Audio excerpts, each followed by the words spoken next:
dick and twist it. Okay. First of all, great way to start the show. You're welcome. It's going to be stuck in your head all day.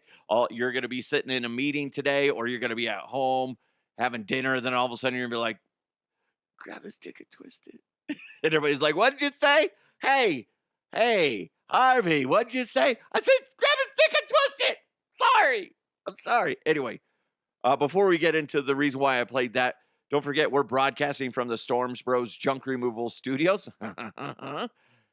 Go to stormsbrothersjunk.com right now. You know, stormsbrothersjunk.com right now. Sign up for that free quote. It's no hassle. They're not going to put you on a list and contact you every 2 weeks.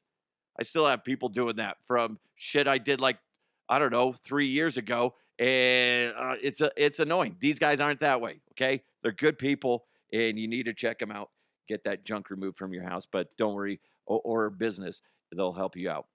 Okay, going back to the opening soundbite. Grab his dick and twist it. The reason I play that soundbite, my kids' school yesterday had this great event where you pay for In-N-Out meals for your family, and part of that goes towards the school and whatever. It's a really neat thing that In-N-Out does with a lot of schools and stuff like that. But what's cool is In-N-Out has this semi truck, and the trailer is this mobile kitchen. It's awesome. I'd love the opportunity to take a tour of it because it's really cool. But anyway, so we're doing that, having a good time. In-N-Out service was insanely good, and the product was fantastic as well. But as we're leaving the parking lot, my son and I, because we're bringing it home to the family, I'm pulling out, I'm turning right, okay? And I see to the left, there's a truck, but it's, I don't know, maybe a couple 100 feet away. So I notice it, don't think anything of it, because it's nowhere near where I'm at. Plus, I'm in a school zone. And I'm literally leaving a school parking lot. So I turn and I'm straightened out, and I look behind me and I'm like, oh shit, this guy is gunning it. And you can hear, he has one of those lifted trucks, probably overcompensating for a small, penis. Ladies, you know what I'm talking about. They're like, amen, brother. Been there, done that, regretted it. Okay. Anyway, he's hauling ass. You can hear his motor doing all that shit and whatever. And I'm like, fuck, he is hauling butt. So thankfully there's nobody in front of me. Step on the gas a little bit more to try to make sure that the guy has some distance on me. And then I quickly, within a second, I look back in the rear view and I'm like, oh shit. And I yell at my son, get ready. I was like, brace, or something like that. But I was like, we're going to get rear-ended, and this fucking truck's going to roll over top of me. And I kind of put my arm out. My son's oblivious to what's going on. And then all of a sudden, the truck just starts laying on his horn, and you can see him waving his hands. And I'm like, are you fucking serious? The guy almost rolled over top of us, monster truck style. And the reason I play this soundbite, grab his dick and twist it, because holy God, guys, I was in a moment where I was so pissed off. I was scared for my son's life. And dickhead, I don't think he was looking at the road. Based off of the 3 moments of me making connection with the vehicle, and he had to have been going about 40, 45 miles an hour. And if I was telling my son's like, why are you so mad? I was like, are you kidding? Did you not see what just happened? Yeah, he was just rear-ended us. I was like, he was going 40, 45, 50, I don't know. He's like, oh, it wouldn't have mattered. I was like, first of all, you've never been in that bad of an accident, apparently. I was like, plus he had a lifted truck. He would have rolled right on top of us and probably killed us. Oh, I'm like, God dang it. Because he's farting around with his phone. Oh my God, I was so pissed off. And there was a split second, guys, where I'm like, do I get out of the car and like confront this guy? But then I'm like, no, that's a bad example for my kid. Also, what if the guy's huge? Especially if he has a small pecker, he's going to be trying to overcompensate in that way too. Like, I'm angry at the world. Why, God, did you curse me with a little weenie? Well, I got to make up for it by, doing steroids and, joining MMA. I just pissed off a lot of people. You're welcome. Comment below. I was so mad. So mad. God, what is it? What is it with people in residential and in school zones that you drive like dickheads? Holy crap. Holy crap. Thankfully, nobody was hurt. But here's where I think the guy initially thought I was in the wrong. And that's because, like, initially, I told you he's honking and you could see him like waving his little hands around, right? And then he ends up following me for another like half a mile, but he wasn't riding my ass. And you could see that he like wasn't like waving his arms or anything. He was giving me plenty of distance, which makes me realize that there may have been somebody else in the truck, and they're like, dude, that was on you. That was totally on you. Or he realized, oh fuck, that was on me. So in a sense, hopefully it shocked him to his core and he realizes, I fucked up. I don't know. It just drives me nuts, guys. Don't be a dick. Don't speed through residential. Don't speed through a school zone. How about that? Speed on the highway within reason, okay? Don't break the law. Just go fast, right? Oh, my God. Oh, so angry. So angry. Anyway, anywho, guys, don't forget to interact with the show any way you can. Hit the like button, subscribe, notifications, enable those so that way you can get a little alert saying, hey, DeHuff released a new episode. You could do that.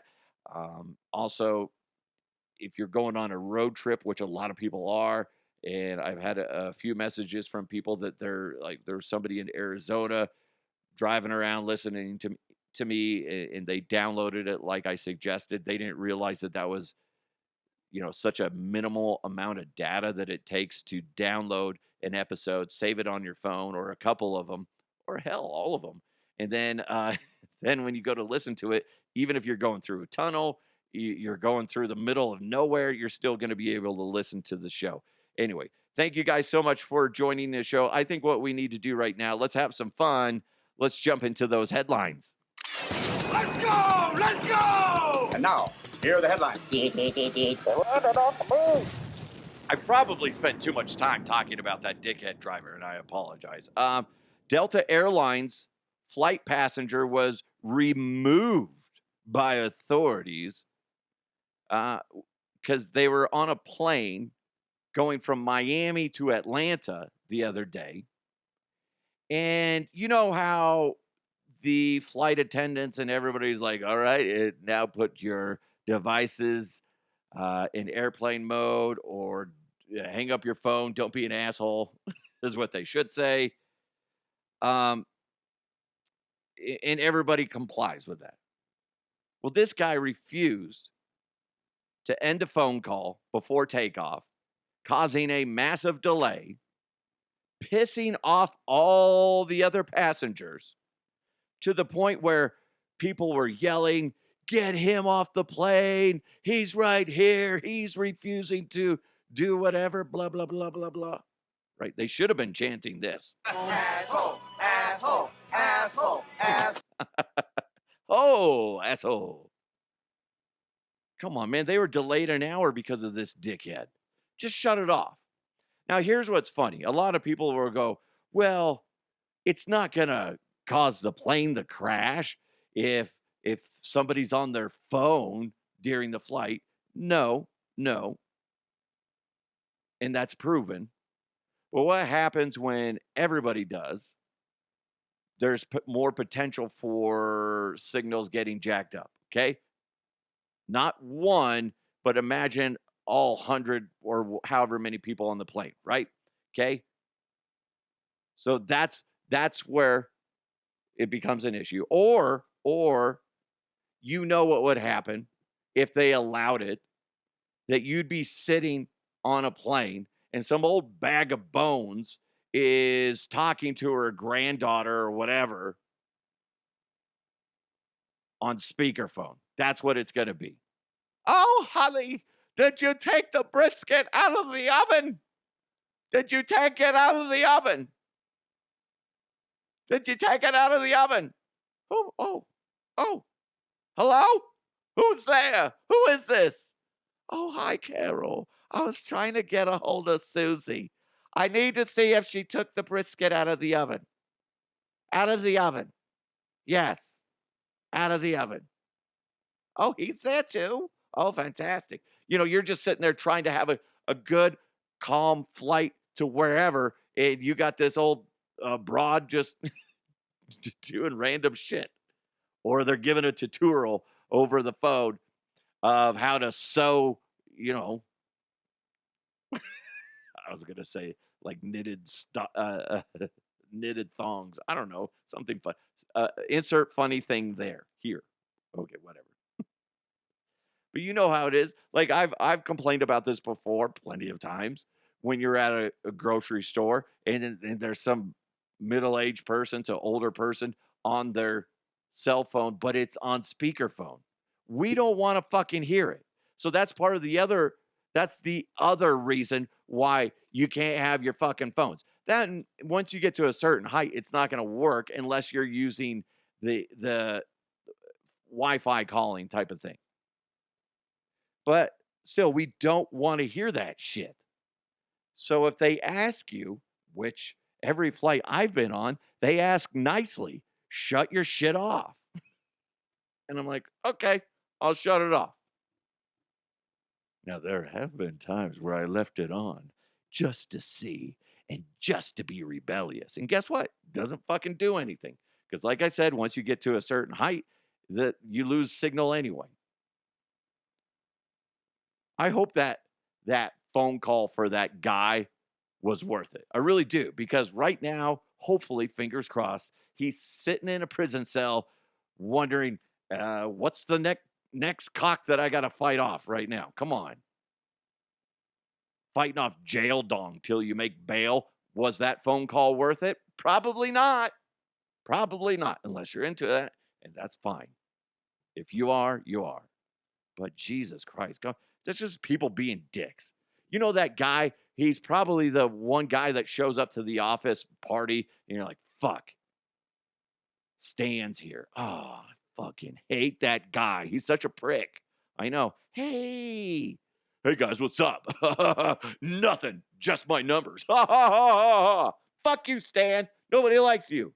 Anyway, a Frenchman wrote 44,000 fake sick notes for people to get time off of work before being caught, according to police.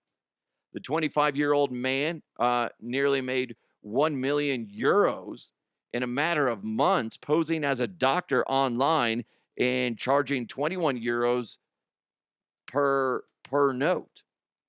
He is now facing 10 years of enforced leave and being behind bars. I see what they wrote.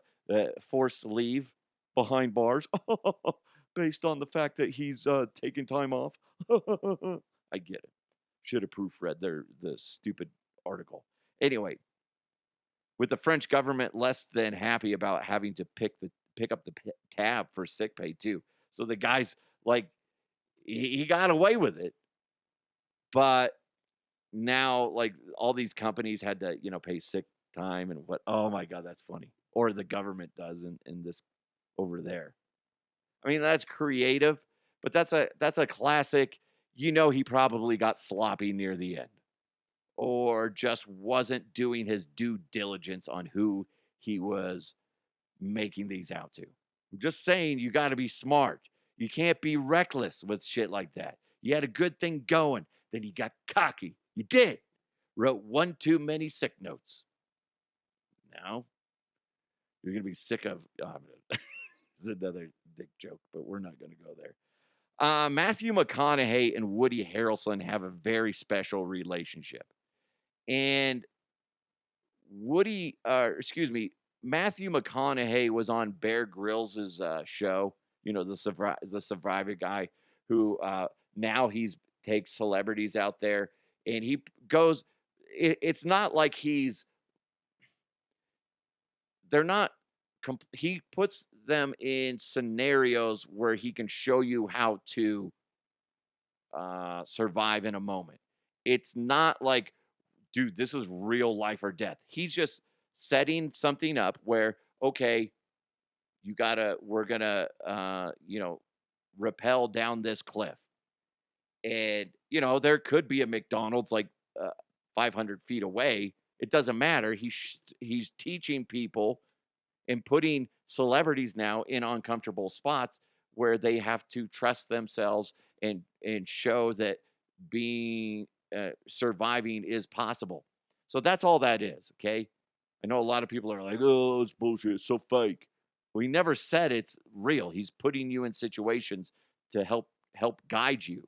Anyway, Matthew McConaughey was on this show, and I saw this soundbite, and I'm like, I have to play this because it's so fucking random. Because him and Woody Harrelson are buddy. And then he says this. I woke up next to him in my bed between me and my wife because he snuck through the bedroom window unannounced many times. Are you serious? I always like to say, I only was almost kissed my wife as many times as I have.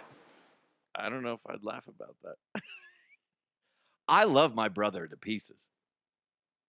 But if I woke up and he's in the bed, either in between my wife and I, or just, I don't care. That's creepy. And I'll be like, Chris, get the fuck out of my bed. And if I did that, I can't imagine being in that mindset of, I'm just going to snake in here and cuddle up. It's going to be fine. That's the most random relationship I have ever heard. Who does that? Do you guys have friends that do that? What would you do if your best bud, I mean, top of the line, friend that you're like, I love hanging out with this person. If they just crawled into your bed next to your significant other, would that not drive you a little crazy and just be like, okay, enough. You crossed some lines. Oh my God. If you didn't know, by the way, there is thoughts because McConaughey's mom once revealed she knew intimately Woody Harrelson's father, who was a convicted hitman, during a time she was separated from her husband. While they haven't done a DNA test, there's strong chance that they're like half brothers. But again, that doesn't justify Woody Harrelson crawling into his bed. It doesn't. And getting in between Matthew and his wife, it's just a little, sorry, I can't help but judge that. If that makes you happy, guys, it makes you happy. But I just think that's just a little too weird. A little too weird. Guys, we got more coming your way, including a jam-packed mailbag that I can't wait to get into. But real quick, put your junk in our trunk. Storms Bros Junk Removal. Check them out at stormsbrothersjunk.com. Get a free quote on that junk that's laying around your house, maybe your office, construction site. And you're like, how the heck can we get rid of this? How much is it going to cost? Well, you just send a note over to stormsbrothersjunk.com and they're going to give you a quote back. You can also give them a call, 303-736-9404. And like I said, they'll get you a free quote, send it to you, and then you can decide, okay, let's go ahead and schedule something. Easy peasy. And listen, it doesn't matter really what you got. They're going to give you a quote, whether it's couches, sofas, futons, mattresses, box springs, appliances, electronics, wood, drywall, construction materials, yard waste. Maybe you're clearing out an old building. You need to, get somebody to haul it away. No worries. They can do it all. Go to stormsbrothersjunk.com right now. Get that free quote.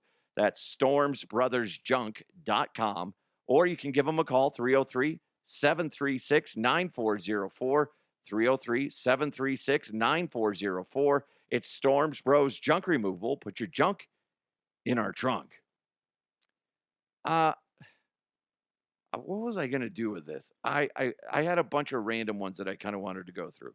How about this? Let's find some opens. I do rapid fire. Rapid fire's open is way too long, and I need to change that. And hold on, guys. Bear with me. I screwed up. I don't like the sound of that. Your God can't help you, Jim, but I can. I don't like the sound of that. There we go. A Florida Taco Bell worker accused of shooting at customers who put soda in water cup. Come on. Come on. Here's what's wild about that. Yeah, they're breaking the rules. They're kind of stealing, but when you figure out how much that syrup costs, because there's a bag in a box in the back, a bag of syrup inside a box sitting on a rack that's connected via tubes that goes to the soda machine. I'd have to check it again, but last I checked, it was right around a penny per medium or large soda that it costs. The biggest thing for soda is the cup, the paper cup. That costs more. And it's just a major upcharge because you have to do that, guys. We'll get into that a little bit later in the mailbag. But you have to do that with all products. You can't break even on a product usually. Maybe one thing. Because you don't want to take a loss and you don't want to break even on when you sell a product. You need to make a profit on everything because that builds up. That goes in towards salary. That goes in towards rent, electrical, gas, everything, right? Then you have to make a profit. That's just business. But to shoot somebody or shoot at somebody because they're stealing a 1 cent soda, that's ridiculous. Come on, man. You're not even the manager. It says you're a worker. If you're a manager and you're stressed about hitting your numbers, while I don't agree with it, I would kind of get the headspace. But come on, people. Megan Thee Stallion fans are contacting Etsy witches to curse her ex-boyfriend Klay Thompson after they split. Etsy witches? What the fuck is that? What's an Etsy witch? Do you guys know? Ask somebody in your family. What the fuck is an Etsy witch? I like the creativity, though. Listen, if curses are real, Klay, you're fucked. I mean, but if they're not, yeah, whatever. Who gives a shit? But that being said, if there's a large group of people wishing negativity on you, probably your life's going to suck. If you go through a drive-through and one of those fans works there, you're going to get you're going to get some sort of irritable bowel after eating that food. Whether they spit in it, do something else to it, or just the negative energy that's in that burrito, it's going to tear your guts up. Oh my God. That's bizarre. But I like the dedication and the support for her. That's great. Good for her. A teacher was fired after allegedly twerking in class, grabbing a student's neck, and calling herself a $1 million prostitute. Wow. She was fired. Is this not America? Come on. Why would she think that's okay? Any one of those things. Any one of those things. Pick one. Twerking. Bad idea. Don't do it. Grabbing a student's neck. No. Big no-no. Calling yourself a $1 million prostitute. I mean, I get it, but no. No. Who hasn't called themselves a $1 million prostitute? Anybody? Okay. Yeah. Been there, done that. What the fuck is wrong with people? Teachers, man, I get you're stressed, but it seems like once a week I see something bizarre in the headlines when it comes to teaching.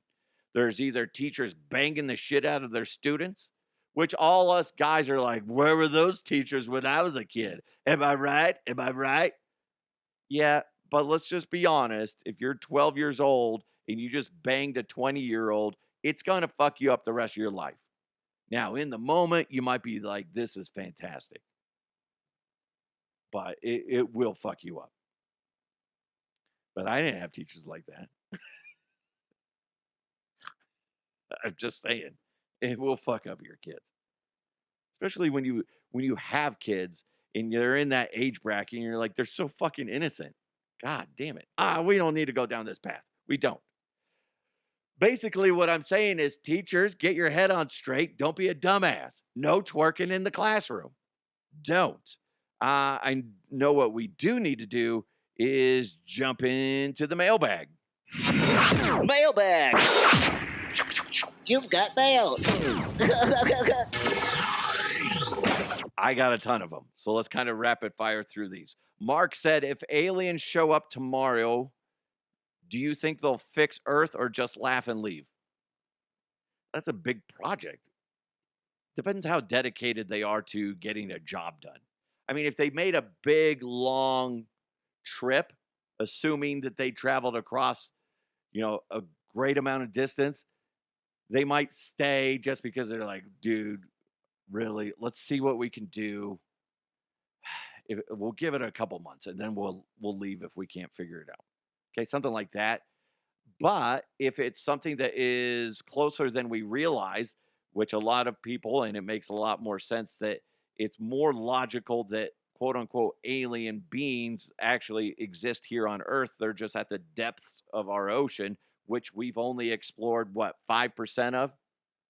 That makes more sense than anything. But that being said, if they just, come out of the oceans and they're like, all right, oh, fuck. Like, we've been hiding under there. We've sent out a few drones here and there as well to kind of look at things. But once you see it with your own eyes, oh, God, gross. You guys fucked this up. They'd probably laugh and then blast us all and be like, okay, guys, we're starting over. Somebody hit the restart button. That's what they would do. Dennis said, as a former Little League coach, I used to yell the wrong things out to players. I just felt awful. Do you ever do that? Dennis, I do it all the time. And it sucks. The other, I'm still irritated with myself. We won the game, but it's not the pitcher's fault. We had a runner on third, and I think we had one out. It would have made more sense if there was two outs, but the batter dribbles one to the pitcher, and instead of checking on the runner on third, I said, first, and he throws to first, gets the out. But since he did that, the runner scored. And then Carl's like, why'd you throw it to first? And I'm like, I don't think he sold me out. I don't think he did. But that was on me. But it was one of those things where do you tag him or do you go for the easy out? And that's on me. But there's been other times where I'm like, fuck, why'd I say that? Certain things. That one is kind of a judgment call. You could have tried to tag him, and then what if you miss him?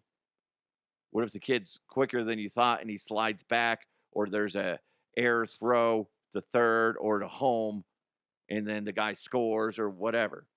So you got the easy out. I get it. But it was one of those things. But there's been times where I'm like, oh, fuck, why did I say that? So that's where there's a lot of times I'm think I'm getting better. I'm not cured of it yet, where I try to just let one or two coaches do the yapping. And all I contribute is run, run, run, run, run, run. Now, what's funny about that is it does tell the kids to go fast, because if you don't, oddly enough, they don't always run their ass off, which is it drives me nuts. I'll be like, if I'm coaching first base, I'll be like, run, run, run, run. Don't look at the ball. Don't look at the ball. Like that. That's what I do. Because you look at the ball, if you're running the first, guess what? You're going to slow down. Your only job, unless the first base coach says go to, or whatever, your job is to run through first base, curl right. Unless we say otherwise. That's what you do. Because if it's a tight play, you need all your focus on running as fast as you can and running through the bag. So Dennis, yes. I do say dumb things. A lot. Jim said fast food prices are out of control.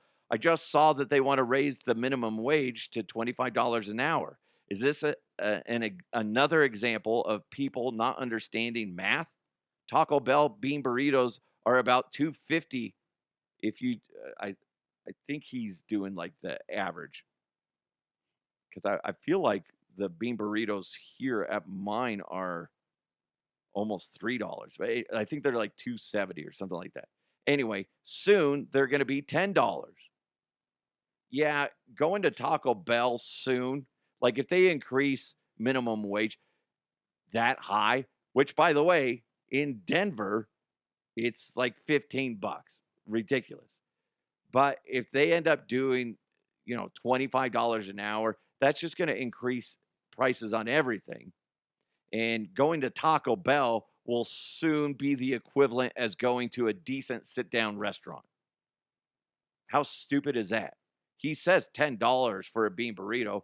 That's not really too far-fetched. When you raise minimum wage, you have to make up those costs. And it's not just, say, at the restaurant. It's not just at the grocery store. It's not just at the department store, etc. Blah, blah, blah, blah. Name the industry. It's where their products are shipped from, the people farming it, distributing it, cleaning it, and whatever.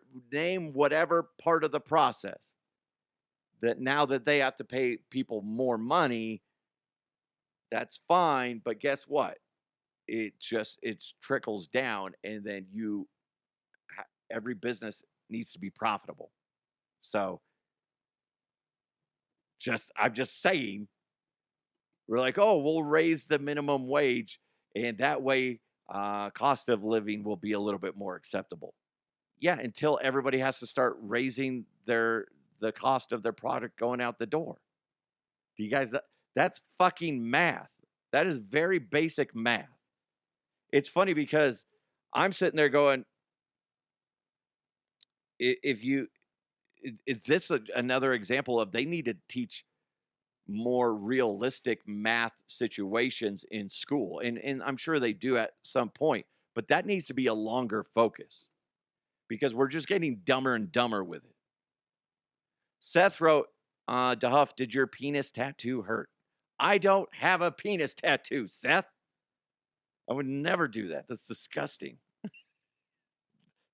I have 2 tattoos. And that's it. And those actually didn't hurt. I just zone out to the point where the tattoo artist every time was just like, "Are you okay?" I'm like, "Yeah, it's fine." They're like, "Oh, I thought you passed out." I was like, "No, I'm just not paying attention to it." That being said, it's on the meat of my arm and on the meat of my back. If it was closer to bone, that's where apparently it hurts really, really bad. So I didn't have that. Any of you that have got them on your rib cage, I applaud you. You're tougher than me. or on your spine. That's crazy. Couldn't do that, but nothing on my genitals. Okay. Corey said, he wrote this on Facebook, actually. He said, love your content, but every time I see you, my first thought is of Stink slamming you on the floor. Keep up the good work. Yeah, it's weird you write that because, Corey, that is my weird claim to fame. I've accomplished a lot of things, won awards, whatever. And then, people are like, how are your ribs? They're fine. It's not like I have lingering rib pain because of Mark Schlereth body slamming me. Although every time I see him, I joke about that. Be like, hold on. Sometimes it's hard to breathe. Yeah, that's my claim to fame. That, and pretty much that's it. It's weird. Excuse me. Joel says, you have a bowl of 100 grapes, but one of them is poisoned. Each one you eat is worth $100,000. How many would you eat? Okay, hold on. You say poisoned. It depends what kind of poison. If it's poison that's just going to make me sick and puke my guts out, nasty guts, whatever, then I'll eat the whole fucking bowl and just deal with that. If they're deadly, then I would have to make sure. I mean, it just depends on the situation, I guess. If they're deadly, be like, okay, honey, I love you. I'm just setting you guys up for the rest of your lives. And I would eat all of them as quick as possible. And then, right, okay? But what I'm getting at is it depends on the poison. And ultimately, I'd eat them all. Assuming we're, and it also, I guess it depends on my age. How old am I? Right? Have I seen my kids accomplish, getting married or having children or, have success in their careers and stuff like that? Maybe that's going to be balanced. That's going to do it. But ultimately, it comes down to the severity of the poisoning. That's a very interesting question. There's a lot of unanswered questions within your questions, Joel, but I do appreciate it. Let's see. Who's the next one? Oh, I have the wrong thing opened up. It comes from, hold on, he has a soundbite that's accompanied this. It comes in from Ken, not that Ken. Right, as always. Said, I've thought about doing a podcast, but then I think about the dedication to it. How long does one episode take you to complete? Love the show. Oh, that's kind of interesting. Some days are easier than others. Now that I do 2 episodes a week that are sports and the other 2 are news related and sillier, the sports ones don't take as long because there's usually sports news is more front and center. It's a little easier. There are going to be times during the summer where it might be a little harder to come up with sports topics. But since I'm wide open and I'm not dedicated to just one topic, like when I worked at the radio station, it was like Broncos, maybe something else. It's fairly easy.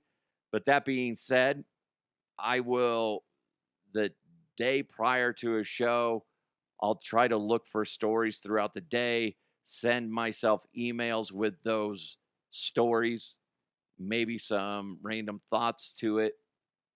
And then the next morning after I drop the kids off at school, I'll start working at it. I guess.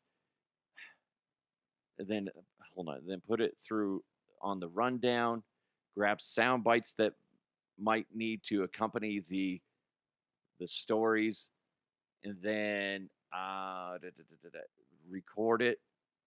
Then afterwards, as far as audio editing, I don't really do that much to the audio editing. Video editing takes a little bit more time because I try to add images to it. So, God, this is such an interesting question. But a lot of times it's mostly searching for things to talk about. Video editing isn't that bad, but then it's the uploading and making sure it gets dispersed properly. I don't know, 5, 6 hours, but it's spread out. That's the thing that kind of sucks. And that's just for episodes. Then you also got to, if you're editing, getting promos, it just depends. That just maybe 30 minutes on those, and then sales is what takes up a lot of time, is trying to find new clients and stuff like that. That's the hard part, and then making sure the current clients are happy, all that stuff. So it's a tough question. It's a lot more work, especially because I do it all versus some people they pay somebody to do all that different things, and then 6 months later they're not doing a podcast anymore because you have to continue to put out good content, and then you got to have people interested. Whatever. It's just a lot of work. Let me just double check real quick on Facebook, make sure there's no other comments rolling in. I don't think there is. Oh, there's no, there isn't. That's fine. That's fine. Boy, I look handsome on there, don't I? My voice is going out. Oh no. Probably because the weather's like shit here in Denver. We got rain, possibly snow. Who knows? Who freaking knows? Guys, thank you so much for interacting with the show. If you're able to do so, really do appreciate it. So let's see. Let's go back. There's Ken, Joel, Corey, Seth, Jim, Dennis, Mark. Thank you guys so much for joining the show. Really do appreciate it. Remember, if you're driving through a residential area, don't drive like a dick, okay? Because you know what will happen. I let you by the first time. Second time, I don't know. I don't know if I can, have self-control. Grab his dick and twist it! My son starts yelling that. You better run. Daddy. Grab his dick and twist it! Like, you got it, buddy. You got it, son. Daddy protect you. I'll go rip his dick off. Anyway, you guys are amazing. Have a wonderful day. Thanks to our studio sponsor, Junk Bros. Jesus, my voice is going out. Storms Bros Junk Removal. Check them out at stormsbrothersjunk.com. You guys are amazing. Have a wonderful day. It's DeHuff Uncensored. Let's keep moving forward. I'll talk to you next time.